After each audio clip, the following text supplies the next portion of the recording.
Welcome to Peninsula Seniors Out and About. We're at the Western Museum of Flight in Torrance. Let's go see what Cindy has for us today. Welcome everyone to the Western Museum of Flight. I'm Cindy Maka, the director. Now that we have already expressed our affection for the United States Marine Corps, and because we are home for the prototype of the F-18, we have a special place in our hearts for the pilots who flew them.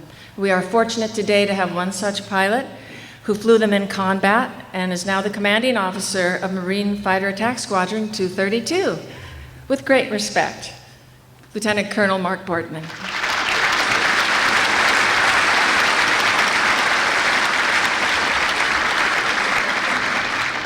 Good morning, everyone. Thank you for having me. I really appreciate everyone's time, and it's an honor for myself, my wife, and my daughter to be here today. The Western Museum of Flight, I've known Cindy now just for a couple of months after I did a presentation very near here, and she invited me to come down here, and of course I accepted right away because anytime I get a chance to speak to people who love aviation like I do, it means a lot to me. And so I'm very honored to be here. First things first, I'd like to thank any veterans who are here. That means a lot to me, obviously. Myself and my wife, I still serve. My wife is a veteran, and it runs deep in our families, both of our families. And I'm sure there are veterans here in the audience, and so I thank you for your service to our country. Thank you. Shortly behind there, I see a couple of hats in the audience already. Shortly behind there, any naval aviators who I share the honor and privilege of wearing the wings of gold. I see one waving at me already, another one in the back. Thank you very much for your service to our country. And I stand on the shoulders of those who come before me, and certainly all of you here in the audience. So thank you to naval aviators in the audience. Thank you. Lastly, anyone who worked at Northrop on the YF-17 program, which later became the F-18 program, and developed the airplane that I love so dearly and have flown so often. So thank you to anyone who was integral in the development of the F-18. Thank you.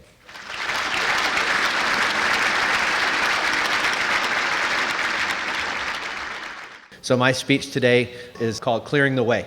It's fighter operations in advance of Marine ground support, and we'll talk a little bit about World War II and Korean War through the Vietnam War and then where we are today. And a little bit along with there, I'm going to weave in my experience with the Hornet. As I mentioned, I'm Lieutenant Colonel Mark Bortman. My call sign is Snotty. Feel free to call me as such. You can call me Mark or you can call me Snotty, doesn't matter. Most people who call me Mark are either my wife or I'm in trouble somehow. So if you use my call sign, I'm probably going to respond to that a little bit quicker. I'm the commanding officer of Marine Fighter Attack Squadron 232. We are the oldest and most decorated fighter squadron in the Marine Corps. We are going to celebrate our 95th anniversary of continuous service later this year in September.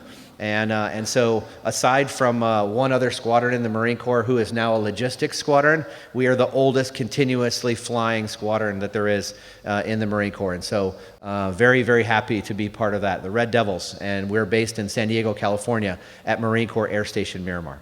I'm going to talk about my favorite subject first, which is me. And I'll tell you a little bit about how I came to be and how I got to be this job. And honestly, it is nothing short of probably a couple of miracles that allowed me to get to where I am today.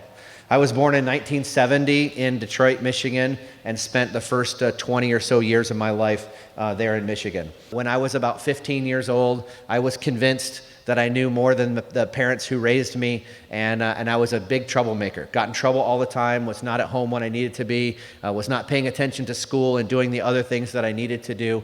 And so my parents, basically feeling like they had no other decision, went to court and had me declared as an emancipated minor. At that time, I didn't really care, but very soon after that I did, because now all of a sudden I was responsible for everything there is to do with my own raising and trying to find a place to live and everything. And so very shortly after that, I found myself homeless, and what that led to was not only that, but quitting high school. And so I quit high school in the summer of my senior year, which is probably one of the dumbest things I've done for my entire life. If I could have just went to school and done nothing, I probably would have still graduated, but nevertheless ended up quitting school there, ultimately going and getting a GED back in Michigan. After that, I bounced around to a couple of small jobs. I did everything from landscaping to heating and cooling to basically doing nothing, and I stumbled into a recruiting office one day in 1991. And during that period of time, it's just about the time when the Gulf War started, and so all the recruiters were standing outside the office, and they were welcoming new people to come in whenever they needed to. And so in my little town, the recruiter's office was kind of in inside of a small strip mall. And I walked in there, and there was the Air Force recruiter, the Navy recruiter, and the Army recruiter, and each one of them was telling me that I could pick a duty station or a job of some sort or see the world on a Navy ship. And all of those things seemed great to me. And then I walked down the hallway to the Marine Corps office, and the door was closed, and the Marine gunnery sergeant was sitting at his desk in the office. And I remember opening the door there, big glass door, and I opened it up, and I said, "How come you're not out here in the hallway? And what can you do for me? What do you have to offer?" And I remember the gunny looking up from over his glasses and says to me, "That's not really how this works. It's not what I have to offer to you. It's what you have to offer to me." And so he said, "Well, now that you've interrupted me, come on in and sit down, and let's have a little chat and see what you are about your life." And so I sat down there for a few minutes, and I talked to him, and very quickly he found out that I was a high school dropout, that I had not yet completed my GED. And so basically this conversation ended a few minutes later with a recruiter telling me, he said, "Son, you've really never finished anything in your life. And so I could probably put you into the Marine Corps, but frankly, you would be a cook or a grunt. And I have to be honest with you, I don't think you'd be successful at either one of those things." And so very quickly after that, the recruiter invited me to just leave his office and said, "If you ever decide to actually challenge yourself and complete something, then I encourage you to go back to school and see if you can get your GED. And after you've done that, if you want to come back and talk to me, I will." And I remember that being a turning point in my life. It was somewhat of an epiphany. And the epiphany was that my life had turned so sour that I just got turned away from a recruiter's office. So I just got kicked out of a recruiter's office because I wasn't good enough to join the military. And when I grew up, I remembered in the early 70s and 80s the stories of people telling me from Vietnam vets that my parents had known and other things, of stories of people telling me that they had gotten into trouble and that somewhere they had gone to see a judge, and a judge had said, "Join the military or go to jail." And so I remember that, and I thought, well, obviously it's not the same anymore because I did not get that option. And so I remember thinking to that recruiter, well, I'll show this guy. I'll show him. And so I ultimately went back to the adult high school in my town, got my GED after a couple of months later. And I remember and we had a whole ceremony where my parents were there, and we walked across the stage to get our diplomas, our little GEDs there. And sitting in the audience, not unlike what we see here today, was that recruiter. And so the recruiter is sitting there, and he comes walking up to me afterwards, and he said, "Congratulations, you finished something finally. If being a Marine is something that you want to do, you come talk to me." And a couple of weeks later, I remember him calling me up and saying, like, "I've got a spot for you if you're willing to go down to Parris Island." And off I went. The day after Christmas, December 26, 1991, thinking that I would go down there for just 3 years. My original enlistment was just 3 years. And that I would go down, and when I didn't like it anymore, or when I'd received my fill after 3 years, I'd go back and get my job back. And here I am, over 28 years later, still doing the same thing. And I don't do it for the job, because as we all know, if you've spent any time around the military whatsoever, whether you're in the military or know someone else is in the military, you can't do it for the job because you won't stay long, because they're going to get their pound of flesh out of you. You do it for the people to your left and to your right. And to me, that's never gotten old. And so I'm still here today, being able to do it after all that time. I spent 7 years on the enlisted side before ultimately I was commissioned. I went through what's called the MECEP program, which is the Marine Enlisted Commissioning Education Program, and got my degree at The Ohio State University in Columbus, Ohio, where I am honored to say that one of my other daughters now attends school there as well. And ultimately, when I served on the enlisted side at Camp Lejeune, I was a ground supply administration clerk, which means I worked in a big sweaty warehouse in the middle of Camp Lejeune for a couple of years. And actually, I really liked the work, and I just thought maybe there was something more for me. So when the opportunity came to get my college degree, I jumped on it 100%. After that, I was commissioned as a second lieutenant in 1998, and I went to the basic school, which is required of all Marine officers, and that was in Quantico. And I spent 98 and part of 99 there before I went to Pensacola. And I was lucky enough to get only one of one slots to be able to go to Pensacola as a naval flight officer. There was only one slot that was available to me there, and because I had done well at the basic school, they offered me that opportunity, and so I went down there. And the reason why is because I just thought maybe the view from the desk wouldn't be that bad. I didn't have a burning desire necessarily to be an aviator, but I went down to Pensacola because it seemed like it would be fun, and I was 100% right. And so after graduating Pensacola in early 2000, I was selected to fly strike fighters, and I went to Miramar, which is where we train all of our Marine aviators in the Marine Corps, still to this day. Same squadron. VMFAT 101, which is the sharpshooters, and I went through training there and had my first flight in the F-18 in September of 2001. So it's been about 18 and a half years of my experience flying Hornets all this time. I was originally assigned to the East Coast, to VMFA 332, the Moonlighters, and we flew out of Beaufort, South Carolina. And while I was there in that squadron, again, I was a weapons and sensors officer, so I flew in the back of the F-18 for my first 3 years or so, and we did 2 deployments. The first deployment was to Japan in support of the unit deployment program, and the second one was to combat in support of Operation Iraqi Freedom in 2005 and 2006. Was over there for almost 9 months. In the OIR timeframe. During that period of time, I was lucky enough to be selected to transition from the back seat to the front seat, so I got to become a pilot. That was in 2005. I went back to flight school again. Nobody ever wants to go to flight school twice, but I've had the fortunate experience of being able to do that twice. I went to Corpus Christi and Kingsville, Texas, where then I learned how to fly via the T-45, which is a Hawk airplane. Great trainer.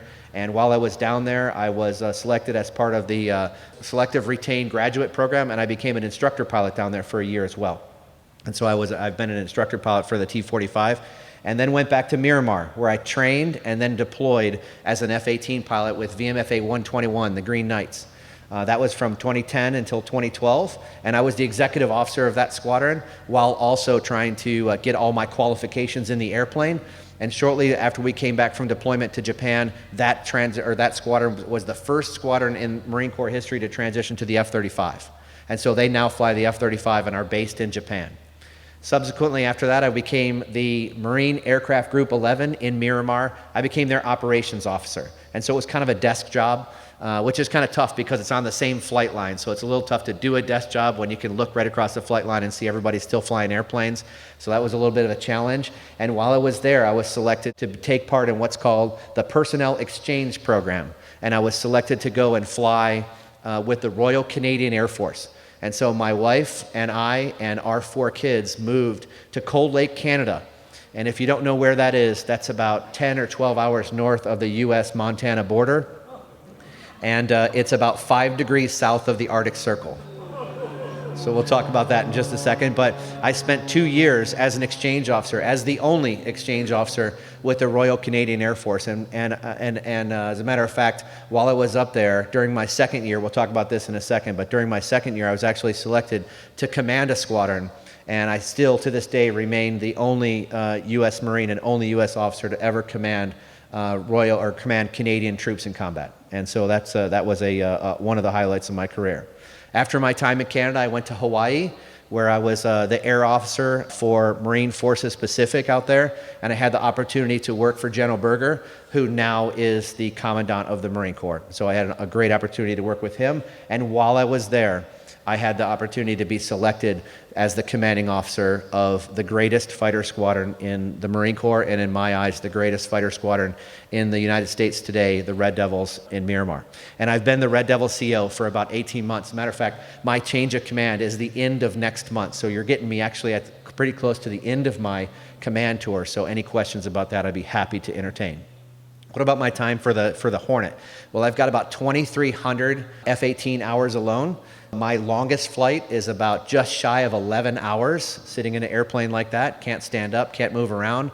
So 11 hours in that jet, that's a feat of endurance, I think. And my shortest flight is about 12 minutes, taking off with an airplane that the landing gear wouldn't come up. So take off, dump down some gas, come back around and land and continue to work on it. And that was on a post-maintenance check flight. I have flown at all times during the day and night. We looked at it just this past week, and I have flown it every single day of the year. And I've flown it for both the United States and Canada in combat. And so I've flown peacetime and combat missions for both countries there. Here's me about 28 years ago as a young corporal. So this is really just about a year after I was homeless. And here I am being honored as a Marine of the Year in Camp Lejeune, North Carolina in 1992. And if I could go back to this person, I kind of thought I had the world by the hand at this point, and I had no idea what would happen to me over the course of the next 28 years. And but when I look at back at this picture, I still think I look the same. Here's a picture of me in my most recent command photo. So again, I think this one and this one look exactly the same. Couple more ribbons maybe, but that's really just about it. And I've learned a ton. And as I mentioned, most of the time I spend trying to reflect and learn about leadership experiences and other things about how we lead Marines and sailors more than we talk about them. And I tell my Marines all the time, my Marines and sailors, that when I talk to them, I do not talk to them when they have wrenches in their hands or keyboards or anything else. I talk to them as Marines. Because if I try to be involved in their lives, the maintenance of the airplanes, it just happens if we're as one team. Here's a picture of the airplane that we fly. This is the F-18 Charlie. And frankly, it looks a lot like the airplane you see over here, 1569, the YF-17 from Northrop. The first airplane that came out as a result of the YF-17 program was the F-18 Alpha. And then the F-18 Charlie was an improvement to the F-18 Alpha. And what you got with that was improved avionics and 2 better motors. And so the motors that we have in there, they're GE F402s, and they put out about 18,000 pounds of thrust each for a combination of 36,000 pounds of thrust. So a rough equivalency is a 1 pound of thrust for the auto guys that were just over here. A rough equivalency of 1 pound of thrust is about 2 horsepower. So 36,000 pounds of thrust, about 70,000 horsepower. So see if you can beat that. And so the airplane weighs 28,000 pounds dry.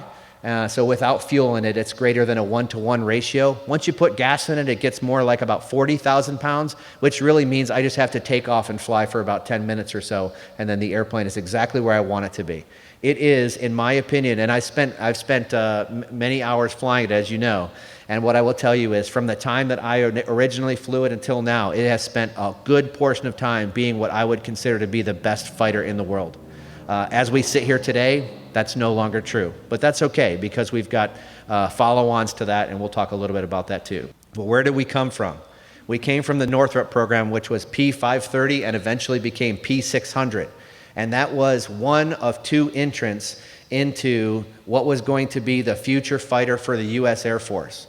Ultimately, that future fighter competition was lost by the P600 and the Northrop YF-17, which I couldn't be more thankful for, because that's what led us to the F-18. What did the Air Force get out of it? The Air Force got out of it the F-16, which is a wonderful fighter, but is not as good as the F-18.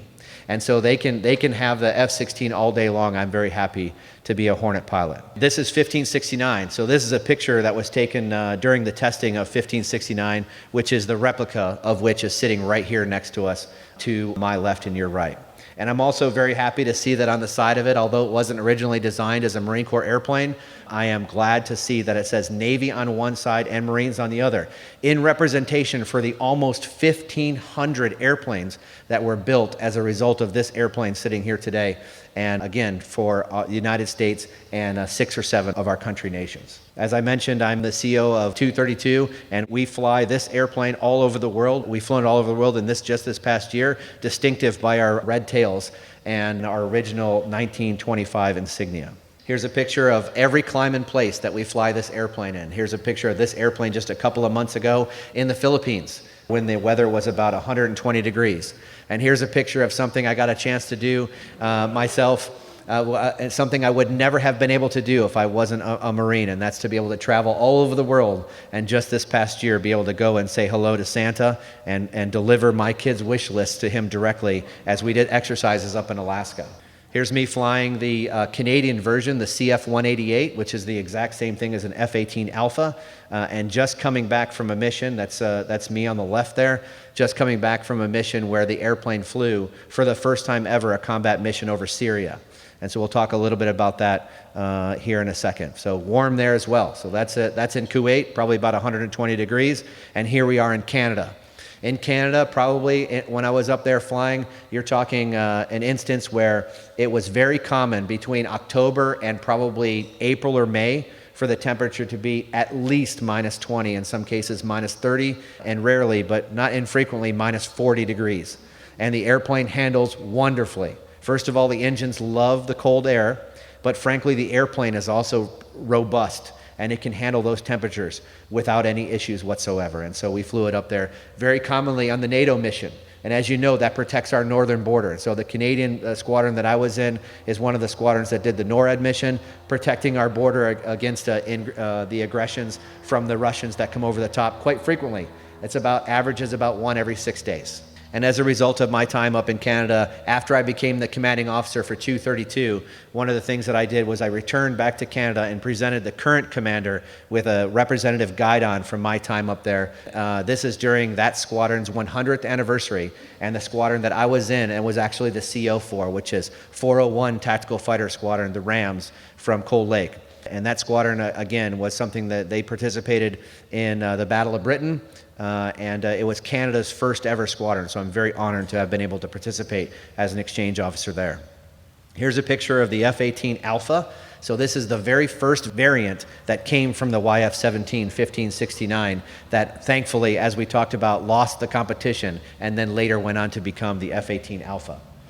Here's the F-18 Bravo. By the way, the Hornet came in 4 variants, Alpha through Delta, and then later on became the Super Hornet.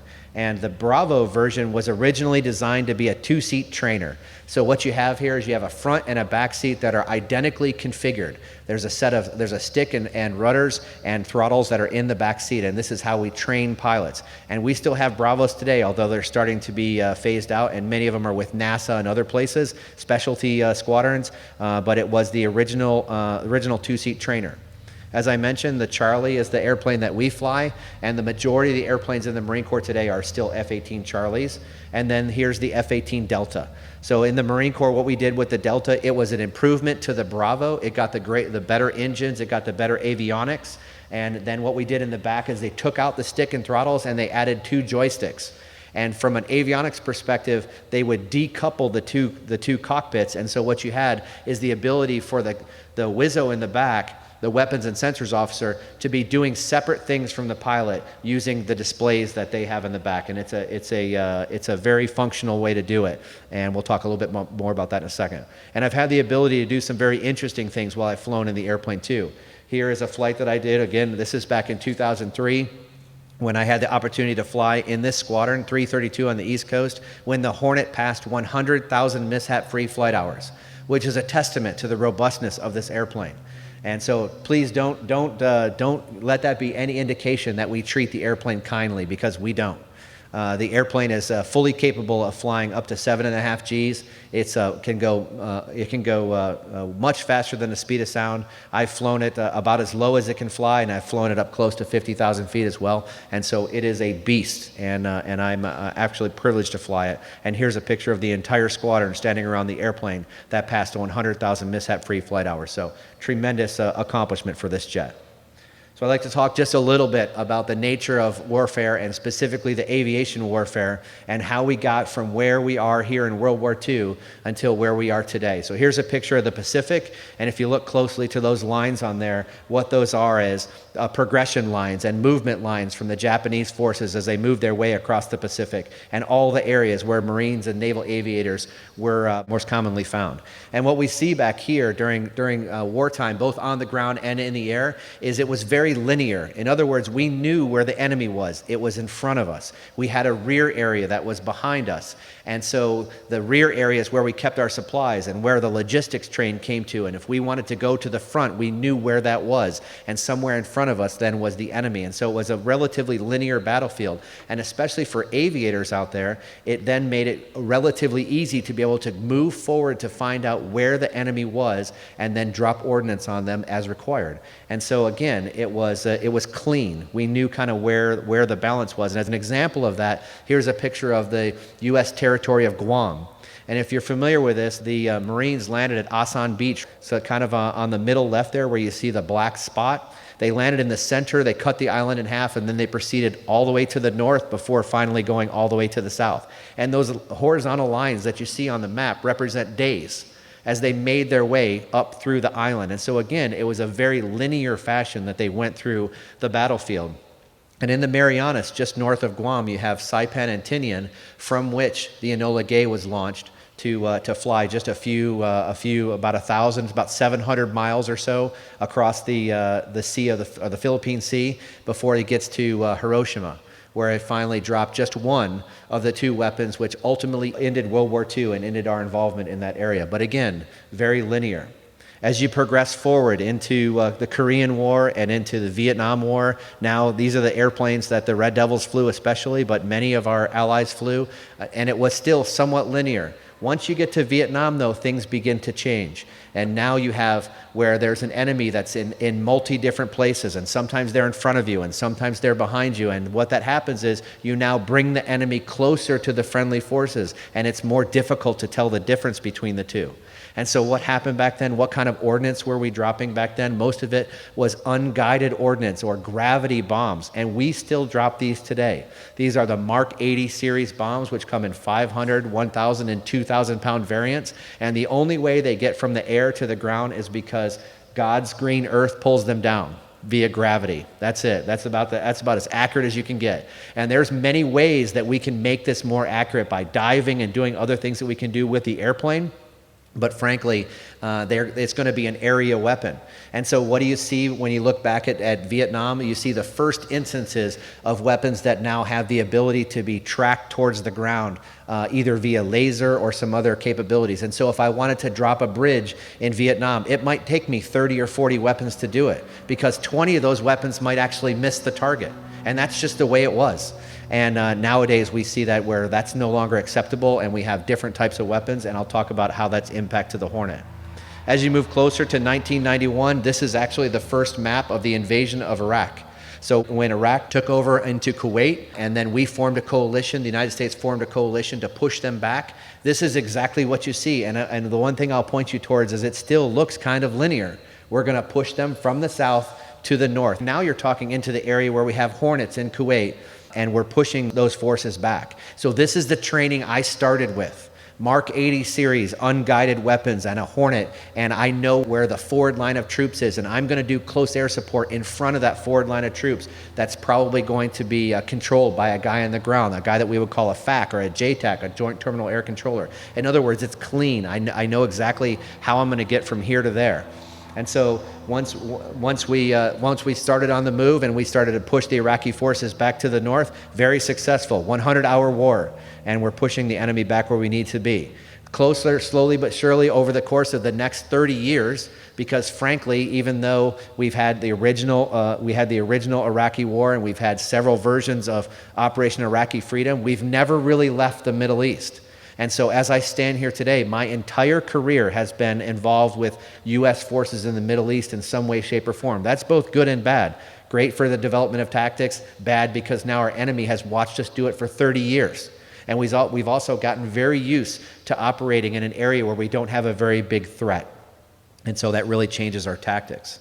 And as you move forward, how would I get ordnance from an F-18 onto the ground? I would do it, as I mentioned, from one of these forward air controllers that's standing here, looking at the ground and trying to control that airplane that's in the upper left of the picture. And what they can do is they can see the target. So now we're bringing the battle space a little bit close together. As you move forward now, we've reduced that down to 1, and they've given him a little bit more equipment. And so now he has a laser rangefinder, which means he can probably see further than his own eyes. He can now designate targets on the ground. He can do that via laser and GPS. And he also has something very similar, akin to an iPad. He can connect to maybe some unmanned assets that are in the area, or in some cases my own airplane, and he can see exactly what I'm seeing when I'm seeing it, and that really shortens down the amount of time it takes for us to be able to engage targets. And so ultimately our goal is to be able to conduct close air support in the vicinity of enemy troops and deconflicted from the friendlies that's out there. And that's going to happen. Sometimes we put those forward air controllers in airplanes. So it is an amazing feat to control an airplane from another airplane, because the assumption is you're just going to be able to operate your own airplane all the time. And now you have to be thinking about how I'm going to employ another airplane's ordnance in addition to your own. And that can even happen from a Hornet. And as I stand here today, I'm also a forward air controller airborne, and I've actually done this mission in combat as well.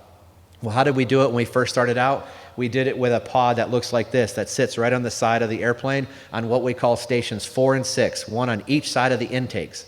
And this is called a Nighthawk pod. And this pod was awesome when we first got it, but looking back now, it was terrible. And the reason why is because you could only see a target that was maybe with granularity to be able to identify it. You could only see a target inside of 5 nautical miles. And so what that means is I would have to sometimes drive into a target that I planned on dropping a bomb on, drop the weapon without seeing the target yet, and only get target acquisition once I got within 3 or 4 miles while the weapon was still in flight.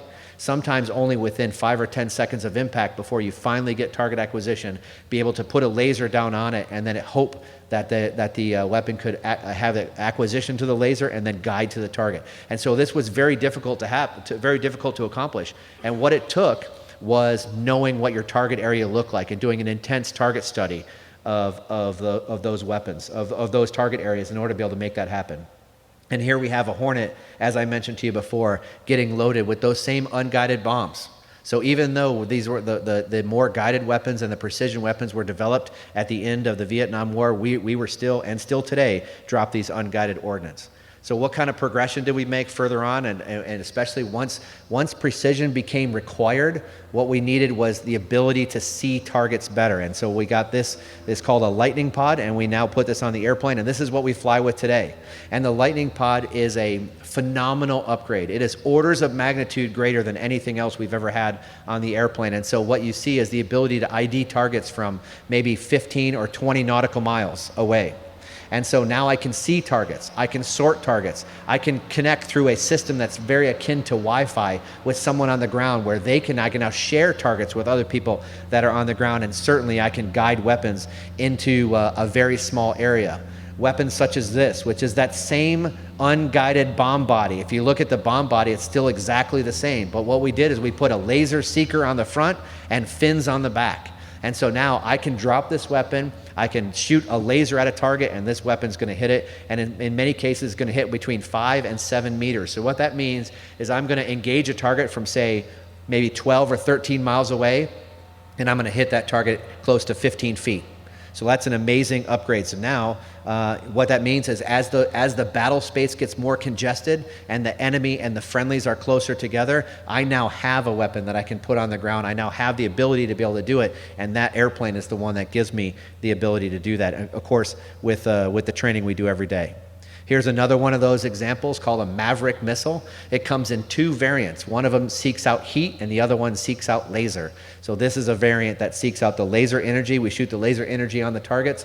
We release the Maverick Missile. It's a great missile because it has its own power. It's an actual missile, and it will go right to the target. And this is a very, very good weapon for moving targets. So now I can engage targets that are on the move, even as fast as highway speeds. You can pick one vehicle out of a highway there and engage that. And then even maybe 10 years ago, we started to get weapons like this. So here's a weapon called a Jdam, a Joint Direct Attack Munition. And now what you have is the ability to program a very specific coordinate into the weapon, drop it, and that weapon is going to guide to the coordinate using GPS. And now what we see even today with our most advanced Jdam missiles are that the weapon's ability to sort different satellites is greater than the airplanes. To the degree that when you drop a Jdam missile, sometimes what that missile can do is it can figure out that the position that the airplane told it that was at is actually incorrect in some small way, and it can apply a correction based on its own view of the satellites as it's falling towards the ground. So it is a tremendous feat of technological improvement, and now you can put a weapon. Now instead of during the Vietnam War, if I have to drop 40 weapons to take down a bridge, now I can tell you what stanchion you'd like me to take out, and I can do that day or night, no problem. Any kind of weather, doesn't matter. And as you move forward now, here's the next variation. So now is a weapon that does both laser and GPS. This is called a GBU-49. It's carried on our Canadian Hornets, and it's also going to be in the next variant of the F-35 and our 5th generation airplanes. And so this is an awesome weapon where it just does everything for you. You can really get some high precision in this. As an example, I've dropped this weapon within about 20 feet of friendly forces without a problem, and that's in combat. Here's how you do it. So here's the desk job every day. This is an F-18 Alpha, and what you're looking at is 3 displays there, one kind of between your legs, and one right in front of your left and right knee. And then above you, you also have a heads-up display as well. Those displays are green screen, just like our old computers that were all green. They're just green screen displays. They're about 5 inches by 5 inches. For some reason, they weigh about 70 pounds, but that's just the way it is. And so it can be very difficult to pick out precision targets when you're looking at it through a screen like this. And what we see many times is that this is the limiting factor to be able to really get some specific precision or some specific precision on the way of the pilot there. And by the way, you also have to do this while you're operating the airplane the whole time. As you move forward, this is the airplane that I fly. So now the screens are a little bit different. They're TFTs, so now they have more color in them. It's not like a computer screen by any stretch of the imagination, but it is much better. And you can see the cockpit is pretty cramped in there with all the things that you need to be able to make this happen. What's in the future? This is it. There's a picture of the F-35 display, and what that is about 20 inches wide by 10 inches tall, and that is a full color, full touchscreen display that moves around just like an iPad. So if I want to move something from right to left, I can do that. If I want to make something big or small, I can do that. If I want to blank out something else while I emphasize another part of it, I can also do that. And so this is now what we're starting to see is we're starting to see the improvements in what we call PVI. And PVI is Pilot Vehicle Interface. And what that means is now we're starting to design airplanes with the intention of the employment from the pilot. So now the pilot is now part of the design process and how we figure out how we make these airplanes and how the information is best received by the pilot. It's an entire field of engineering. And actually, frankly, having worked on it for a couple years in Hawaii, I'm very excited for the next variant of airplane. And what we see is we see a huge tactical advantage in what we call our 5th generation airplanes, both F-35 and F-22. And as an example of that, here you have all 4 variants of airplanes from MAG 11 flying with the latest and most dominant fighter in the U.S. Air Force today, the F-22 Raptor, and of course the Hornet there on the top in the back left. How does it happen? Well, the truth of the matter is, just like this airplane right here, if I take any of the airplanes in my squadron, I have 15 airplanes in my squadron, if I take them to the DMV, every one of them qualifies for historic license plates. So the truth of the matter is, just like at the concourse, they should probably be sitting somewhere on a Saturday afternoon with some old music playing while we're sitting around there drinking root beer and polishing them up. But the reason that just the simple fact that we ask them to operate as if we were at the Daytona 500 or the Indianapolis 500 is a testament, and it's a testament only to the 18, 19, and 20-year-old Marines who work on this airplane every day in my squadron and certainly sailors in the U.S. Navy. And so we ask them to do a job to keep this airplane working, and it's only as a result of the intense effort that these Marines give 24 hours a day. While pilots in my squadron are sleeping, and while it's raining, and when it's snowing, and when it's dark out, these Marines and sailors are out there doing what they do every day, willingly, in order to be able to make their airplanes up for the next day. And all they want is for me to come in and be able to tell me that they got yet another airplane up that we can take and go try to break the next day. And so they do it willingly, and God love them for it. And they are the best thing about what I do on a daily basis. And as I mentioned, they do it willingly every day, and they give up so much to be able to do it, and they truly are the best of all of us. And at some point, whether you've served or not, whether you've just served or whether you support the military, all of us have seen in ourselves what we see here as these Marines and sailors do their work every day and get recognized for it as they get promoted. And ultimately, they are the driving force which puts us in our ability to be able to move airplanes across the Pacific as my squadron did just this past year when we returned from a 6-month deployment to Japan in September. And when we returned back, flying a 35-year-old airplane, and we launched and over 3 days flew 6,000 miles, about a third of the way across the Earth, over the entire Pacific Ocean without a single maintenance issue, is simply amazing. And as I mentioned, due not to me, but to the people who make the airplanes prepared every day. And when it comes time for us to be somewhere, we show up. And here we are, all 6 of us in one cell with 6 of us coming behind as we make our way from Guam to Japan in support of what we call the Unit Deployment Program. And why are we there? We're there to be able to show our enemies. And in that part of the world, that's the North Koreans, it's the Russians, it's the Chinese. We're there to show them that we're the only country on earth that can do this, where we can put men in airplanes and fly them all the way there and have them land on the exact day and time that you asked me to do so. And I can do that, again, just based on the work that we do. Here's one of the things that we do. So here's a picture of my entire squadron standing on Asan Beach. And as I mentioned to you before, Asan Beach is where the invasion happened during the Battle of Guam. And this is 70 years to the day of the original invasion. And that's the beach standing there behind us. And we were lucky enough to have a ranger from the National Park Service come out and give us a presentation. And truly, the Marines were just mesmerized by the fact that when you turn around and look behind them, you can see about 300 yards of reef where Marines and soldiers trudge through 3 and 4 foot deep water under withering fire to take that beach. And that's just one of hundreds of examples of that. And these Marines, I can assure you, they would do the same thing today. And again, just doing what we do every single day. And so it's more than about turning wrenches, making airplanes up. It's about people.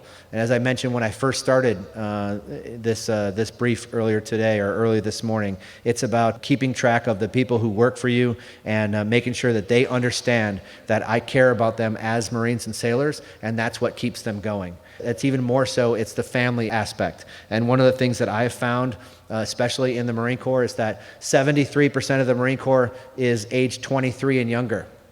And when like my mother is a product of the baby boom generation. So my grandfather and grandmother were both Marines.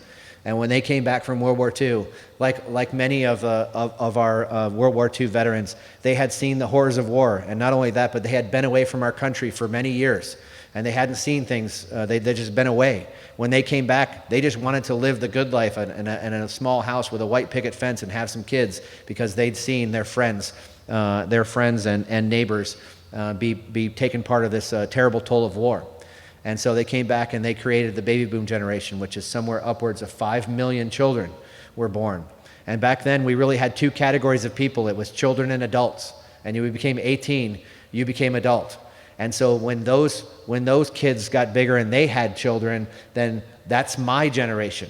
I don't share the same generation as the Marines that work for me, but that's my generation. And we grew up as kids in the 70s and 60s, 70s, and 80s. And so things were a little bit different for us. What my parents said is they were the parents of World War II veterans, and the World War II veterans just wanted to love their kids like crazy. And so when they came back, they were around all the time. And my parents, when they grew up, they said, well, you need to be more independent. And plus, that was like the 70s and 80s. And so what you had was economics changed in our country. And you had the rise of 2 working family households. And so those kids are a little bit more independent. And so now when those people grew up and had children, that's me. Now I have 4 kids. Now what we see is that group of people, which is, again, me as parents, we tend to be like the original World War II generation, and that is we want to love our kids very closely. So there's a reason why the accident rates among 16 to 18-year-olds are lower than they've ever been in our country. It's because people like me don't let the kids drive. And we say, you don't need, if you want to go to the mall or to the movies, I'll take you. I love you. Of course, there's a reason that you should get a trophy. Everyone should get a trophy because I want you to feel special. Everyone should get a trophy. And so then what we have is we have this whole generation, which my children are a part of, and we refer to them as the millennial generation. And we talk down about how terrible they are and how they can't handle responsibility and how they can't do things like that. But the truth of the matter is that's because it's what we've done as parents. And if they share a certain responsibility, absolutely.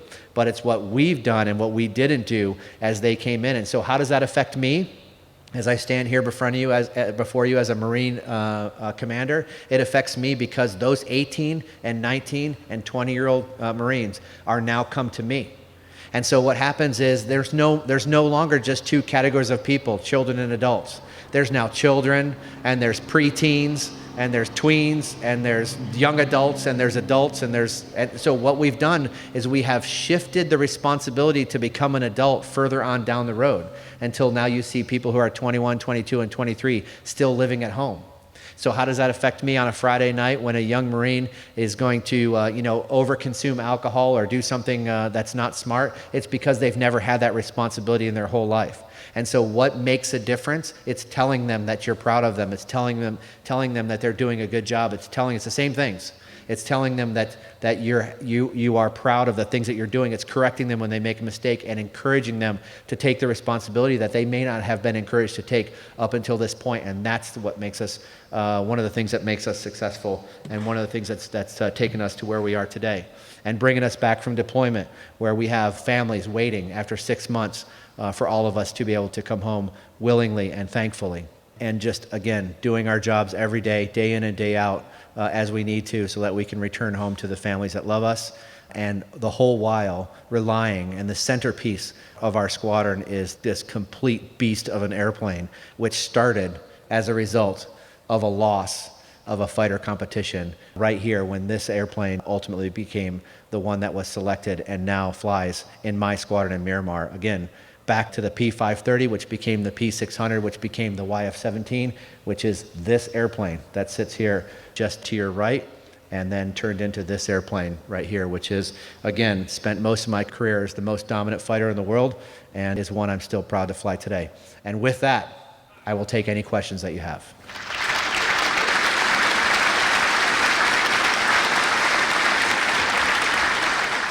So the question was, isn't the A-10 Warthog better than this airplane? The A-10 Warthog is a tremendous airplane in close air support, as is the Harrier. I would argue that the F-18 is at least on par with the A-10, and the reason why is because we carry more fuel, and so we can stay on station longer. The A-10 has quite a bit of weapon stations though, and so if I have my choice, I would take both. So the question is, are my parents finally proud of me? And I would say yes, but more importantly, I'm proud of me. And so I am lucky to be able to do this. I'm lucky to be able to be here. I have, and here's the other part I was going to mention. I have, in my career, I never thought I would be here, never in a million years, especially to be selected to be a commander. So as you know, it is a rare opportunity, and as we reduce the number of F-18 squadrons, there aren't very many of us left. There's not there very many. I think there's 5 F-18 squadrons on the East Coast, and on the West Coast there's 2. In Japan there's 1. So that means there's 8 F-18 squadrons in the world, or 8 U.S. F-18 commanders in the world in the Marine Corps. And so I'm one of a very small group of people, and so I'm very, very lucky to be there. And I look over my shoulder every day waiting for the time somebody taps me on the shoulder and say, hey, just kidding. We didn't mean to do you. So I come to work every day understanding what that responsibility is and absolutely loving it. And the other thing I'll tell you about my time in the airplane is as I have lived in that airplane, I have probably slept in that airplane at some point, fallen asleep in there. I have gotten sick in the airplane. I have had tremendous highs and tremendous lows. I've been excited beyond comprehension. I have been terrified in that airplane. I've almost had my life taken in that airplane, and I've taken other lives in that airplane. And so it's a special place to be, and I wouldn't trade it for anything. So the question was, what was I'm going to distill it down just a little bit. The question was, what was the reason why the Marine Corps didn't buy a fighter that would go in the middle between what we call the legacy F-18 and the F-35? I would tell you that I think that first of all, I cannot speak for the service.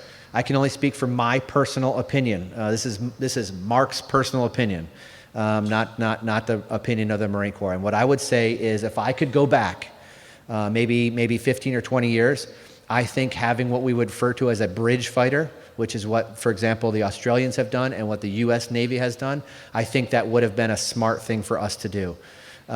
Because what we've done now is we've tried to extend the life of our legacy fighters maybe further than we needed to, and as a result, we end up working very, very hard to try to keep airplanes up.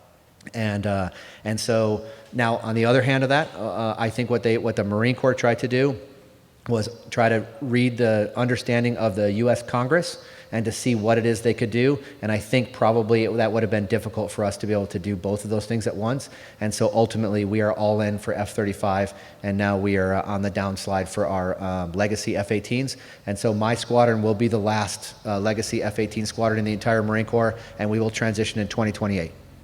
So the question is, what's the cost of one of those bombs, and are we in fact destroying technology as we drop those? The answer, surprisingly, is about the same, and the reason why is because I drop fewer of the more expensive ones than I drop more of the less expensive ones. So frankly, the cost comes out to be just about the same. And the other thing is, when you're doing a production of scale, that brings the cost down a little bit. And yeah, you do end up destroying them, but it's completely worth it. Every time I can drop a bomb and not hit a friendly, it is worth all the price that we pay for it. So the question is, are they developing airplanes that'll be across all of the services? The F-35, which is the next version of the fighter in the Marine Corps, and it will replace the F-18 and the Harrier, and frankly also the Prowler.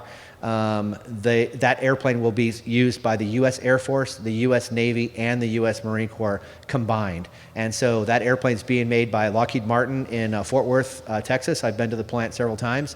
And it's being made in 3 variants with some commonality to it. And so the answer is yes. It's an expensive airplane, but once you get through all of those, I think it'll bring it down to roughly the same cost as these in today's dollars. So the question is, when do I expect the F-35 to be part of the Marine Corps? It's already part of the Marine Corps. There's already 4 squadrons in the Marine Corps that currently fly the F-35, including one that's permanently stationed forward in Japan. So the squadron that I told you I was in before, 121, that became the first F-35 squadron, they're now done with their development, and they operationally fly the F-35 out of Iwakuni, Japan, and they can do the entire spectrum of combat operations. So the question is, do I have anything to offer about the mission of the U.S. Navy Growlers, especially those, maybe not especially those stationed in the Pacific Northwest, but all over? And what I will tell you is the Super Hornet, I was originally a little skeptical about the Super Hornet because it just looked like we took old technology and tried to make it new again. But frankly, that's not exactly what happened. So the airplane's about 30% larger, it has about 30% more thrust, and it has 2 more wing stations on there so it can carry more weapons or more external stores. The other thing about the specific airplane that your nephew flies is the F-18 Growler. So the EA-18G is a tremendous airplane. It has such an awesome capability to operate in the electronic domain, which frankly is an area that up until the Growler came out is a place that we in the United States were probably lacking against our adversaries, was the ability to try to dominate the information spectrum across all those frequencies. And probably what I will tell you is that the most effective combination of airplanes in the world in the next 5 to 10 years is going to be an F-35C operating off an aircraft carrier in conjunction with an EA-18G. So tell your nephew he's got quite a future in front of him. Have I ever done any carrier landings? And can I talk a little bit about that? I absolutely have done it. Maybe not all of them. There's a couple that squeak by without going to the carrier. But for the most part, all of us are carrier qualified pilots. If you earn these wings, you have, and you're a Hornet pilot, you've landed on the back of a carrier. For me, it was the back of the USS Nimitz. And I can tell you, as we talked about, when you go back to my original history there, what you'll see is I became a pilot after I'd already been a backseater for 3 years. And so hopefully you can all still hear me. I became a pilot after I was a backseater for 3 years.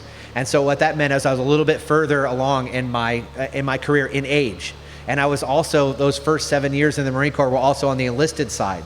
So I was even a little bit more down the road. So the first time I ever landed on the back of the USS Nimitz at night, I was 40. And I remember being behind the ship in the middle of the Pacific Ocean and thinking to myself, what am I doing? I have made a wrong choice somewhere, that I should be behind the aircraft carrier at night with no lights on, landing this airplane back here and being 40 years old. This is a game for young guys.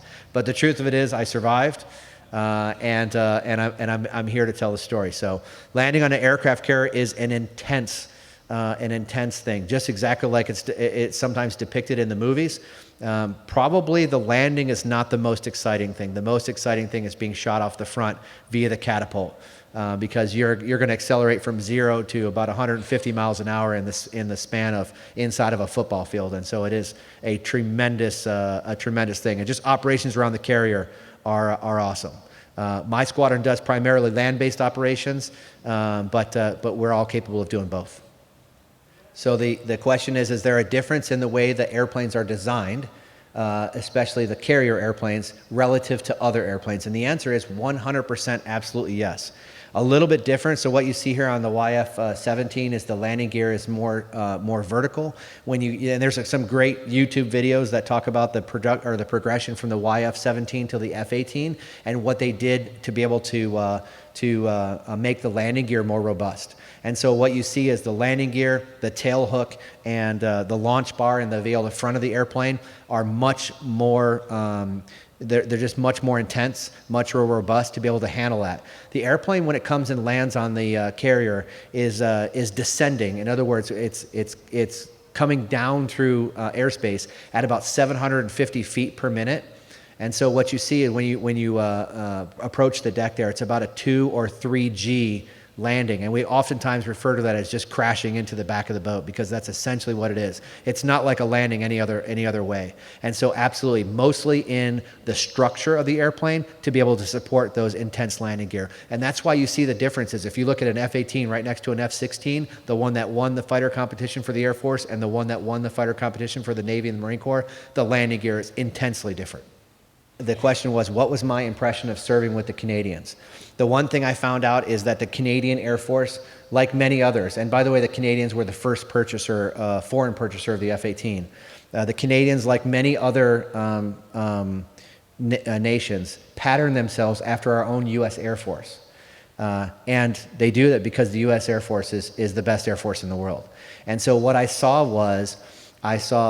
that many of their tactics were Air Force inspired, but they flew an airplane that was operated by the Navy and Marine Corps. And so one of the things that we tried to do when I was up there was to try to bridge those gaps with the tactics that we had up there, to try to make those more common to what we see in the Navy and Marine Corps in the airplane that we fly. There is quite a bit of information that we can share, and there's even some exchanges that go back and forth at the secret level.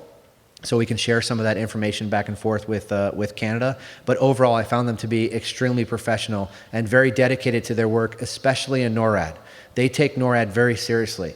And the other thing that we'll talk about is during September 11th, we launched airplanes. I was actually in Miramar, and we launched airplanes to protect San Diego and Los Angeles. Because many of you may or may not know this, at least 2 of the airplanes that were 2 of the target airplanes during the September 11th attacks were originally, their destination was Los Angeles and San Diego.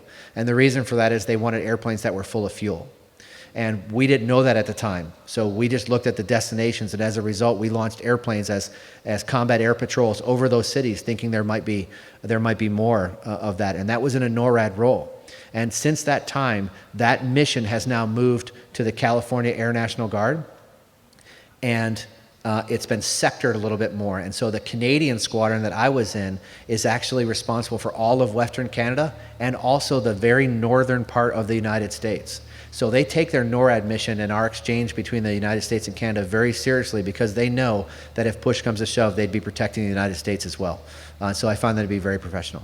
Can I speak about the leading edge extensions on the wing of the F-18 and its relationship to the canted tails? Both of those things allow the F-18 to have superior slow speed performance.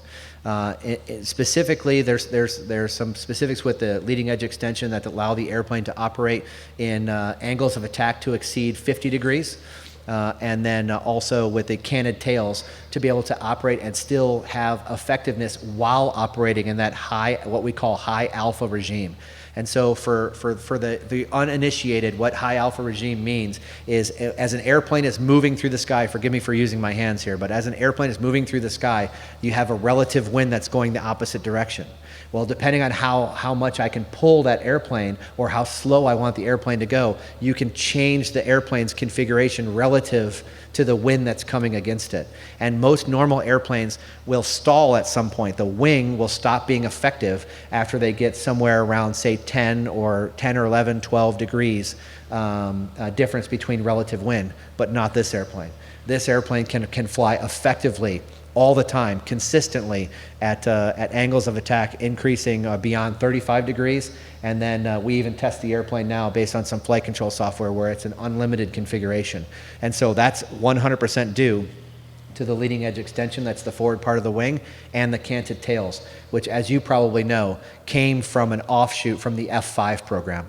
So as the F-5 program developed into the YF-17 and ultimately the F-18, it was due to the design feature of the canted tails and the extension of the wing there that allowed that to happen. And by the way, it gives us the most superior slow speed performance of any fighter in the world today, with the exception of airplanes that have vectored thrust.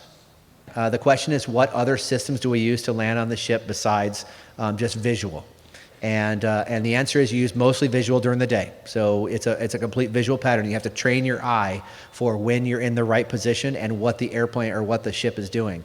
And sounds like you've at least done a little bit of reading into this. But here's an interesting thing about landing behind an aircraft carrier is the runway is not straight. The runway is 10 degrees off of the direction of travel of the ship. And so what you're having is a runway. I want you to imagine a runway that's always moving away from you as you're trying to approach it, and it's at an angle. And so it can be extremely difficult to do it. And what you end up with is you get on what we call glide slope, so behind the runway, and no matter what you're doing, you're making small little, and they become second nature. You make small little corrections to keep your airplane in the center as that runway is moving away from you. Back to your original question is, what other systems do we use to be able to find the ship, especially at night and during bad weather? We do use a TACAN, and you see TACAN stations all up and down the West Coast. You can see one as you go down by the nuclear power plant about halfway between here and San Diego. There's a TACAN station that's right off the highway there. They're all over the United States. They're being phased out, but they're all over the United States. So they do have a TACAN on the ship that you can use, and ACLS, which is kind of like an ILS approach to a runway out here, but a little bit different. It's configured for the ship. So we use both of those two systems to get aboard the ship. Good question. So the question is, how did my family like Canada? And every time you go to Canada, do you then get to go to Hawaii? So I will tell you that my family, I've got 4 children. My children are older. I have a son that's about to be 21, a daughter that's 20, a son that's 19, and my daughter here is 15, about to be 16 in about a week and a half. And so I will tell you that all of us went to Canada kind of kicking and screaming a little bit, thinking like, so the base in Canada the city is called Cold Lake. I don't know who thought of that, but who names a city Cold Lake? That's terrible. That if you want visitors to come, you don't name your place Cold Lake because it's that cold, because it lives up to the name 100%. So we're thinking, who wants to go just 5 degrees south of the Arctic Circle? That said, the people were tremendous. Canadians, they welcomed us with open arms, and we had the time of our lives up there. I got to see the Canadian Rockies. I got to see some things that I would not have otherwise done. I got to go to combat with them. I got to see some fly to the northern edge of our battle space, and my family loved it. In fact, I think if you offered them the opportunity today, they would probably go back. And so they really enjoyed it, and we keep in contact with our friends from Canada. On to the second part of your question. I don't think so. I don't think you automatically get to go to Hawaii. In fact, I'll be honest with you, going to the island, I love Hawaii. Hawaii is one of my favorite places on earth. When you're a 15, 16, 17-year-old kid, I'm not sure that you want to go there for anything other than a vacation. So go there for a couple years and go to high school and things like that. So that was a little bit difficult for the family. So if we had to do it again, I think they would probably choose to go to Canada more than Hawaii, shockingly. But ultimately, I think everybody loved both those tours. My most memorable mission. Wow, what a great question. My most memorable mission is leading the first. Well, I don't know that I have one. I've probably have several. I will tell you. I'm gonna give you one positive and one negative. I one time, and what made it the most memorable was something that happened afterwards. I one time was in Iraq and had the radio come alive with what I thought was static, and ultimately it wasn't static. It was gunfire. And I could hear somebody just asking for, literally, as you sometimes hear in a movie, just asking for anybody. Is there anybody out there? Can anybody hear this? And I responded back, yes, we can hear this. What's the issue? Who are you and where are you? And once we established where they were, it was a group of Marines and Army soldiers who were stuck in a small house just south of what we call the Jdam in Iraq. And once we figured out exactly where they were and that they were about to be overrun, we ultimately rolled in on these on the bad guys with our gun and shot at them, strafed them, we ultimately went home. We knew we had done it. We had done good work, but we went home only to have those same Marines and soldiers come through our base on their way back to the United States and stop into the squadron and with tears in their eyes thank us for saving their lives. And I can tell you that did more for me personally and for the Marines that I flew with than probably any other mission that I've been on in terms of validating that we were doing what we were doing was right and that we were over there. And one more point, I know in many times that the Gulf War wasn't always positive back here in the United States from a political standpoint, but I never once doubted the fact that we were there doing the right thing. And maybe one of the things that made the biggest impact on me, if you recall, back in 2005 is when Iraq had their very first freely elected government. And you saw pictures of people walking out of the polling places with ink on their fingers to designate that they had voted. And to think that that country had never gone through that before, and to be there when it happened was a tremendous moment in my life. And so that's probably my positive moment. My most negative moment in the airplane is in a flight we did that was just south of Boise, Idaho, where we were fighting, just exactly like you would see, like in the movie Top Gun. We were dogfighting with each other, and I was headed completely straight up, and the guy I was fighting was headed completely straight down, and we were out of gas. And so when you're out of gas, what happens is it's a phrase we use called bingo. And so we're bingo, and when you're bingo, it's time to go home. And I remember that he called bingo, and then when he did that, he just turned his airplane about 30 degrees away and thinking he was going to continue down. The issue is sometimes at any airplane, when you're stuck up like this, nose high, the airplane, the airplane actually handles so well that it doesn't want to stall and fall out of the airplane. It just wants to stick like this. And so sometimes the airplane can slide backwards. And what happened is those two airplanes had probably, I estimate, a pass well inside of 30 feet. And I can remember when that happened, as his airplane passed mine, my airplane moved. I literally felt the movement of his airplane as it passed mine, and that's the closest pass I have ever had. I heard it. I heard his airplane as it passed next to mine, and I remember that taking my breath away. And I couldn't. It was just about 5 or 6, 7 minutes until we landed again, and I couldn't even talk on the radio. And the other guy had no idea that it even happened. And so it just convinced me, and I now try to tell my pilots this as well. It doesn't matter how much you train, you can never lose focus. The second you lose focus, all that training can go right by the wayside, and it's very quick to make a mistake and have two airplanes smash together with each other, especially in the way that we operate them. And so you have to be on your game all the time. The question is the F-18 able to deploy pods of drones? We have tested. There's been some testing in our test squadrons with the ability to have a pod underneath the wing that can deploy drones, but nothing to the degree that you're thinking of. There is some technology in the future, what we call manned-unmanned teaming, but there really isn't anything that's out there now. Thank you very much for your time.